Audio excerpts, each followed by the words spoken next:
በስመ አብ ወወልድ ወመንፈስ ቅዱስ አሐዱ አምላክ አሜን።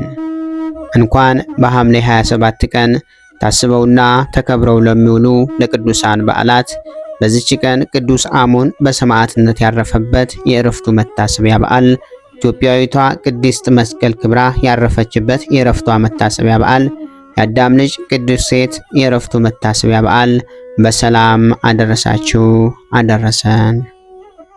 ቅዱስ አሞን ሐምሌ 27 በዚች ቀን ቅዱስ አሞን በሰማዕትነት አረፈ። ይኸውም ቅዱስ ተርኑት ከሚባል ሀገር የተገኘ ቅዱስ ሰማዕት ነው። ወደ ላይኛው ግብጽ በሄደ ጊዜ የእንድናው ገዥ ሰማዕትን ይዞ በጽኑ ስቃይ ሲያሰቃያቸው ተመለከተ። እርሱም በመኮንኑ ፊት ቀርቦ የጌታችንን አምላክነት መሰከረ። መኮንኑም ይዞ ታላቅ ስቃይን አሰቃየው። ስጋውን ሁሉ ሰነጣጥቆ ከጣለው በኋላ ዳግመኛ በትላልቅ ችንካሮች ቸነከረው። ነገር ግን ጌታችን አጽናንቶ ከቁስሉ ፈውሶ ጤነኛ አድርጎ አስነሳው። መኮንኑም ማሰቃየት በሰለቸው ጊዜ ቅዱስ አሞንን ወደ እስክንድሪያ ከተማ ላከው። በዚያም ሳለ ጌታችን ተገለጠለትና ስሙን ለሚጠራና ገድሉን ለሚጽፍ በሕይወት መጽሐፍ እንደሚጽፍለት ቃል ኪዳን ከገባለት በኋላ ሰማዕትነቱን በድል እንዲፈጽም ነገረው። ወዲያውም ይዘው ጽኑ በሆነ ልዩ ልዩ ስቃዮች አሰቃዩት። ጌታችንም ከመከራው እያዳነው ልዩ ልዩ ተአምራትን ስላደረገለት ይህንን ያዩ ብዙዎች በቅዱስ አሞን አምላክ እናምናለን እያሉ በመመስከር ሰማዕትነትን ተቀበሉ። እነርሱም ውስጥ ቴዎጵላ የምትባል ቅድስት ድንግል ነበረች። እሷም ወደ መኮንኑ ዘንድ በመሄድ በጌታችን ታመነች። መኮንኑም እቶን እሳት ውስጥ ከተታት፣ ነገር ግን እሳቱ አላቃጠላትም ነበር። በመጨረሻም ራሷን በሰይፍ እንዲቆርጡ አዘዘና የሰማዕትነትን አክሊል ተቀዳጀች።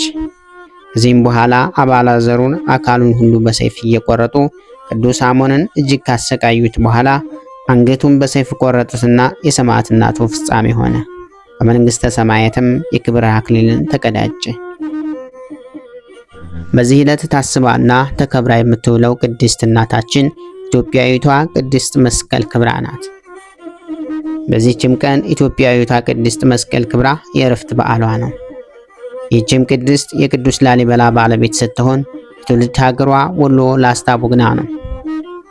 ታላቁ ጻድቅ ንጉሥ የቅዱስ ላሊበላ ሚስት ናት። ከእርሱም ደገኛውን የተባረከን ወልዳለች።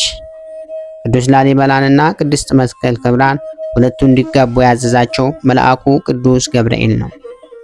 መልአኩ ቅዱስ ገብርኤል ቅዱስ ላሊበላን ወደ ሰማይነት ወስዶ የሚያነጻቸውን የህንፃ ዲዛይኖች፣ ሌሎችንም ብዙ ሚስጥራትን ካሳየውና ወደ ምድር ከመለሰው በኋላ ድጋሜ ተገልጦለት እንዳንተ የተመረጠች ናትና እንደ ልብህም ትሆናለች፣ ስራዋም ከስራህ አያንስም፣ እርሷ የተመረጠች እግዚአብሔር አገልጋይ ናትና በማለት መልአኩ ቅዱስ ገብርኤል የቅድስት መስቀል ክብራን ንጽህናና ቅድስና መስክሮላታል።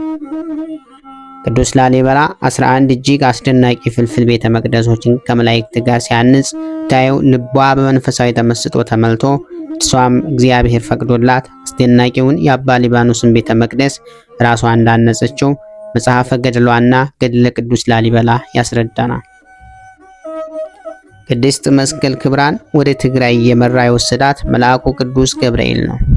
እርሷን በትግራይ ቅዱስ ሚካኤል እንዲጠብቃት ከተዋት በኋላ ቅዱስ ላሊበላን ደግሞ ወደ ኢየሩሳሌምና ወደ መንግሥተ ሰማያት አውጥቶታል። ቅድስት መስቀል ክብራን በትግራይ ሆና መልአኩ እየጠበቃት ሰው ተለይታ በታላቅ ተጋድሎ ኖረች። በቀን እልፍ እልፍ እየሰገደች በታላቅ ተጋድሎ ስትኖር ጌታችን መድኃኒታችን ኢየሱስ ክርስቶስ ተገልጦ ክብሯ ከ36ቱ ቅዱሳን አንስት ጋር እኩል መሆኑን ነግሯታል። ይህችም ቅድስት ብዙ ሐዋርያዊ አገልግሎት ፈጽማለች። ለምሳሌ በመስቀል ጦርነት ጊዜ እስላሞች ከባህር ማዶ እየፈለሱ ወደ ኢትዮጵያ ሲመጡ በፍቅር እየተቀበለችና እያስተናገደች ሃይማኖትንና ሕገ እግዚአብሔርን እያስተማረች ወደ ክርስትና እንዲገቡና እንዲጠመቁ አድርጋለች። በዚህ ዕለት ታስቦና ተከብሮ የሚውለው የአዳም ልጅ ቅዱስ ሴት ነው። ዳግመኛም በዚች ቀን የአዳም ልጅ ቅዱስ ሴት ዕረፍቱ ነው።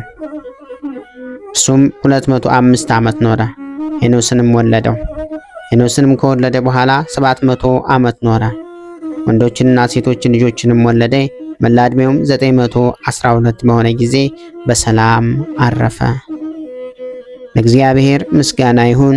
እኛንም በቅዱሳኑ ጸሎት ይማረን፣ በረከታቸውም ከኛ ጋር ትኖር ለዘላለሙ አሜን።